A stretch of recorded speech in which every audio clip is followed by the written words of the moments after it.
आज उन्होंने straight forward कहा है कि मतलब हमारे पास ना तो मीडिया में बात करने के लिए, ना पार्लियामेंट में बात करने के लिए जगह बची है, ना कोई मतलब जगह पे मतलब हम विपक्ष बात कर सकता है। तो अब अगर मोदी जी मतलब ये देश नहीं है, आज ये देश की जनता 131 करोड़ की जनता है। महंगाई के ऊपर नरेंद्र मोदी पूरी तरीके से फेल हो चुके हैं कि आज इस देश में मतलब सिर्फ दो लोगों का मतलब जो है फ़ायदा मोदी जी करवा रहे हैं। ये कह सकते हैं कि अडानी और अंबानी।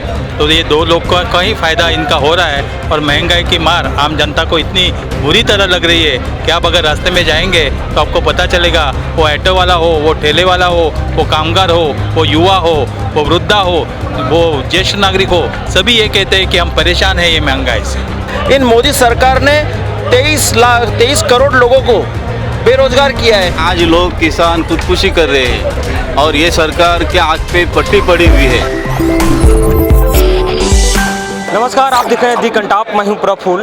दिल्ली के रामलीला ग्राउंड में मैं मौजूद हूं। देश के अलग अलग कोने से आज कांग्रेस के महारैली में लोग शिरकत करने आए। महंगाई को लेकर कांग्रेस की ये महारैली है।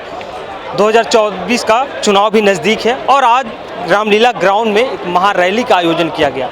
अब देखना ये होगा कि महंगाई को लेकर जो महारैली की गई, इसकी दशा और दिशा क्या होगी। खैर, देश में महंगाई है या नहीं है, ये कांग्रेस के कार्यकर्ताओं से भी जानेंगे, क्योंकि सत्ताधारी दल का कहना है कि देश में महंगाई कहीं नहीं है, विपक्ष लोगों को गुमराह कर रही है। शुरुआत आपसे करते हैं। आज महंगाई को लेकर यहाँ पे महारैली थी और आप लोग महाराष्ट्र से शायद आए हैं, और उसके बाद में यहाँ पे महंगाई को लेकर तमाम तरह की बातें हुई मोदी सरकार की, लेकिन सरकार का कहना है कि हमने बेहतर काम किया है पिछले 5 सालों में और अभी भी कर रहे हैं, महंगाई कहीं नहीं। सबसे पहली बात कि अगर महंगाई कम हुई है, सरकार कह रही है, जैसा कि आपने जो सवाल किया, तो आप ग्राउंड पर अगर एक आम आदमी को अगर मतलब जब उसकी रसोई में मतलब जब झाँकोगे तो आज आटा, तेल, दूध, हर एक चीज़ के ऊपर मोदी सरकार मतलब जो है 2019 में उन्होंने सबसे पहला नारा क्या दिया था कि हम महंगाई कम करेंगे। आज महंगाई, पेट्रोल 110 रुपये लीटर, दूध 100 रुपये के नज़दीक, 80 से 100 रुपये के नज़दीक, GST काफ़ी बढ़ा दी इन्होंने, पेट्रोल के दाम बढ़ा दिए, बेरोज़गारी की तो मतलब सीमा ही नहीं रही। आज 25-30 करोड़ बेरोज़गार इस देश में। एक आप कह रहे हैं लगातार GST में दाम बढ़ा दिए गए, दही, दूध, ये तमाम तरह की बातें हो रही है। बीजेपी कह रही है कि जो बीजेपी शासित राज्य है वहाँ की महंगाई दर देखें और जहाँ कांग्रेस शासित राज्य है वहाँ की महंगाई दर देखें, दोनों में बहुत अंतर है। देखिए, इस देश का संविधान ये कहता है कि मतलब जब एक बार सरकार जब बन जाती है तो किसी की मतलब सरकार संवैधानिक तौर पर मतलब चलने वाली सरकार होती है। एक आम गरीब इंसान को मतलब जो है ना, सरकार बीजेपी की हो या कांग्रेस की हो या किसी की हो, मेन चीज़ मुद्दा क्या है? महंगाई है। महंगाई के ऊपर नरेंद्र मोदी पूरी तरीके से फेल हो चुके हैं। पूरी तरीके से फेल होने की वजह यह है कि आज इस देश में मतलब सिर्फ दो लोगों का मतलब जो है फ़ायदा मोदी जी करवा रहे हैं। वो आप ये कह सकते हैं कि अडानी और अंबानी। दो लोगों का फ़ायदा मोदी जी करवा रहे हैं, जबकि उनका सबका साथ, सबका विकास, सबका विश्वास का नारा है। तो दो लोग का फ़ायदा कहाँ है? ये सिर्फ कहने की बात है कि सबका साथ सबका विकास। हकीकत में हमारे जैसे तालुका अध्यक्ष डॉक्टर मुईज शेख ने बताया, तो ये दो लोग का ही फ़ायदा इनका हो रहा है और महंगाई की मार आम जनता को इतनी बुरी तरह लग रही है कि आप अगर रास्ते में जाएंगे तो आपको पता चलेगा, वो ऑटो वाला हो, वो ठेले वाला हो, वो कामगार हो, वो युवा हो, वो वृद्धा हो, वो ज्येष्ठ नागरिक हो, सभी ये कहते हैं कि हम परेशान हैं ये महंगाई से। सभी ये कहते हैं परेशान है। बीजेपी कह रही है कि सबके थाली भरे हैं, सब खुशहाल है। ये सिर्फ कहने की बात है। मोदी जी जो कह रहे हैं कि सबकी थाली भरी है, थाली सिर्फ 2 लोगों की भरी है, बाकी सबकी खाली हो चुकी है। जैसा भी राहुल गांधी जी ने कहा कि जब 10 सालों में 27 करोड़ लोगों को हमने नौकरी दी, हमने रोज़गार दिया है, उनको गरीबी से बाहर निकाला है, और पिछले 8 साल में इन मोदी सरकार ने 23 करोड़ लोगों को बेरोजगार किया है, गरीब बनाया है। यानी देश को पीछे ढकेलने का काम ये मोदी सरकार कर रही है, सिर्फ दिखावा कर रही है। आपको पता है 15 लाख आएंगे खाते में, 2 करोड़ नौकरियाँ आएंगी, दाऊद को लाएंगे और बहुत सारी चीज़ें उन्होंने बताई थी जो सब फेल हो गई है। उसके बाद हर अलग अलग मुद्दे पे वो अपने देश को बांटने की कोशिश कर रहे, धर्म के नाम पे बांट रहे हैं। आज वो अलग अलग वर्कर को या कामगार को परेशान कर रहे हैं। तो ऐसी चीज़ में हम कहेंगे कामगार लोगों को बांट रहे हैं, धर्म के नाम पे बांट रहे हैं, लेकिन उनका कहना है कि काफ़ी लोगों को फ़ायदा हुआ है, गरीबों को उनका घर मिला, राशन फ्री के मिले हैं। और महंगाई होती तो वो लोग ज़रूर हमें बताते या हमें नकार देते, लेकिन हमें अपार प्यार मिल रहा है। जो वो कह रहे हैं कि ये सब बिल्कुल सही है कि हिंदुस्तान को नफ़रतों में बांट दिया है। हिंदू मुस्लिम और आपस में नफ़रतें तोड़ करके हिंदुस्तान को 2 हिस्सों में बांट लिया है। और जिस तरह राहुल जी बोले कि 2 हिंदुस्तान के हिस्से के, एक गरीब होगा एक अमीर होगा, तो जो बड़े पूंजीपति है उनके लिए एक बड़ा ये है और ये गरीब लोगों का एक अलग ये रह गया। ऐसा हिंदुस्तान के 2 हिस्से बन गए। पूंजीपतियों की सरकार है, इनका कहना है। बीजेपी का कहना है कि गरीबों की सरकार है और गरीब खुशहाल है, कांग्रेस ने उनको लूटा। बिल्कुल पूंजीपति की सरकार है। जैसे हम समान जो आदमी है, जो मिडिल क्लास आदमी है, उसको बैंक से 10,000 अगर 50,000 भी लोन लिया तो उसकी थोड़ी किस्तों पीछे रहेगी तो उसके घर तक पहुंचते हैं, उसको परेशान करते हैं। आज उनके दोस्तों ने, उनके करोड़पति दोस्तों ने, उन्होंने लूटा है बैंक को, लाखों करोड़ों लोन लिया, उनको माफ़ किया गया। तो ये कौन सा न्याय है? ये तो अन्याय है सब। इनका कहना है कि सरकार लोगों को लगातार धोखा दे रही है, लूट रही है, अन्याय कर रही है। सरकार अन्याय कर रही है, ये कांग्रेस के जो कार्यकर्ता यहाँ बैठे उनका ये आरोप है। बीजेपी कह रही है कि हमने न्याय किया है, कांग्रेस ने देश को लूटा है 75 सालों से, हम अब अच्छी जगह, अच्छे रास्ते पे जा रहे हैं, हमारा विकास हो रहा है। सबसे पहली चीज़ अगर ये सवाल का जवाब अगर पूरी तरीके से देना है तो 2014 से मतलब इसको आकलन करना पड़ेगा।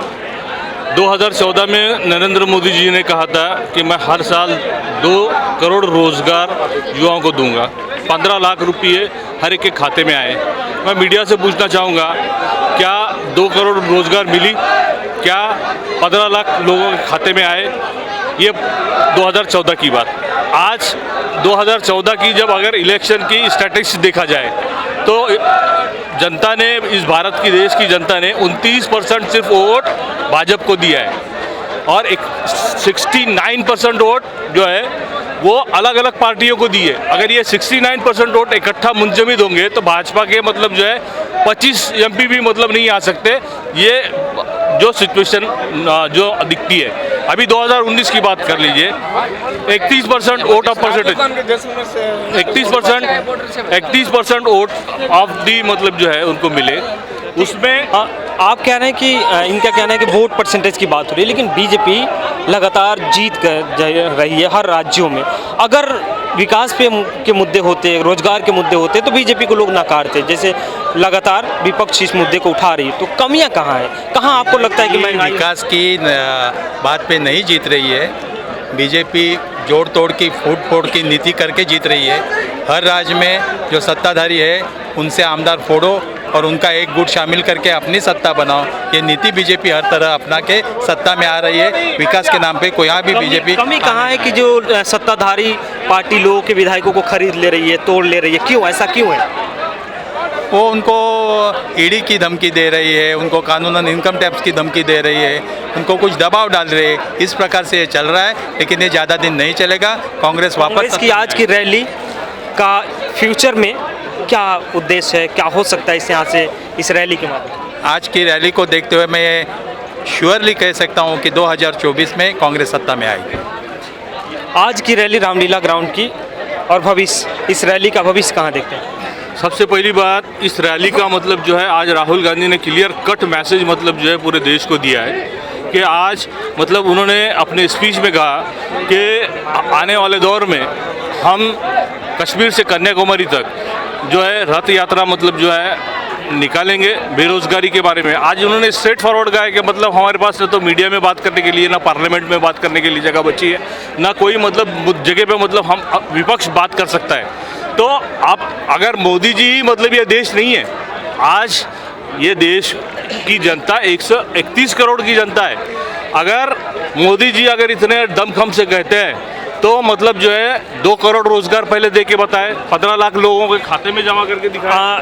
इन्होंने कहा कि हमें बोलने नहीं दिया जाता है, सदन में हो या बाहर हो, सड़कों पे हो, लेकिन बीजेपी का आरोप है कि गुमराह कर रही है विपक्ष। कांग्रेस जनता को भ्रमित करती है, असल मुद्दे से हटा देती है। कांग्रेस का आवाज़ और सभी विपक्षी दलों का आवाज़ दबाने की कोशिश ये बीजेपी सरकार कर रही है। और ईडी के माध्यम से जो भी अभी जो देख रहे हैं महाराष्ट्र में क्या चल रहा है, जगह जगह पे हर स्टेट में जो सरकार गिराने के वास्ते है ने वो आवाज़ दबा रहे। तुम अगर बीजेपी के खिलाफ कुछ बोलते हैं, एमएलए रहो, एमपी रहो, तो उसके ऊपर ईडी का एक्शन होता है, उसकी कार्रवाई शुरू की जाती है। तो इसका मतलब यही है कि वो आवाज़ दबा रहे हैं कांग्रेस को और विपक्षी दल किन किन चीज़ों पे महसूस करते हैं आप, क्योंकि बीजेपी की नज़र में महंगाई कहीं नहीं है। अरे महंगाई कैसा नहीं, 350 का सिलेंडर अभी 1100 तक पहुंच गया। स्मृति जी ईरानी कहाँ है, उनको बोलो कि अभी आंदोलन करो, तभी तो बहुत ज़ोरदार आंदोलन होने का।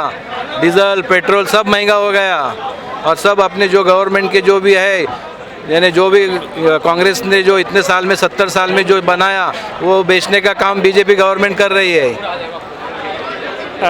बीजेपी के सांसद हैं और केंद्रीय मंत्री भी हैं जयंत सिन्हा, उन्होंने कहा कि कांग्रेस अपना वजूद तलाश रही है, न कि महंगाई। ये तो जैन साहब जो उनके सांसद जी है, मैं उनसे कहना चाहूँगा कि आज कांग्रेस का हर एक कार्यकर्ता नीचे तबके से लगा के बड़ा से बड़ा कार्यकर्ता, छोटा से छोटा कार्यकर्ता राहुल गांधी जी के नेतृत्व में जो आज रामलीला मैदान पे आके खड़ा है, राहुल जी के साथ, इस देश के साथ जो इस गरीबी की एक गरीबी जो इस मोदी जी की सरकार में गरीबों के ऊपर जो डाली गई है, आज देखें वो सांसद जी की या राहुल जी के ऊपर क्या डाली गई है। गरीब तो खुशहाल है, सबके थाली भरे पड़े हैं। ये तो आप गरीबों से जाके पूछिए कि 350 सिलेंडर उन गरीब महिलाओं को जब 350 सिलेंडर फ्री में बांटा गया था, वही फ्री में बांटा हुआ सिलेंडर आज 1200 रुपये में लोग वहाँ धुआं उठ रहा है घरों में। मैं मध्य प्रदेश से उज्जैन जिले से आता हूँ और वहाँ हर एक जिले हर घर में, एक से सरपंच भी रह चुका हूँ, वहाँ पे जो गैस सिलेंडर थे वो घरों में खुट्टी पे टांग दिए गए और माताएं फिर लकड़ी से लाके चूल्हा जला रही है। ये मोदी जी का विकास है आज का। महंगाई कहाँ है, तलाशा जा रहा है। महंगाई पूरे देश के अंदर है। जब से 2014 में भाजपा सरकार आई है सत्ता में, पूरे देश के अंदर महंगाई का हाहाकार मचा हुआ है। जो सिलेंडर 400 रुपया था, आज वो सिलेंडर 1050 रुपया है।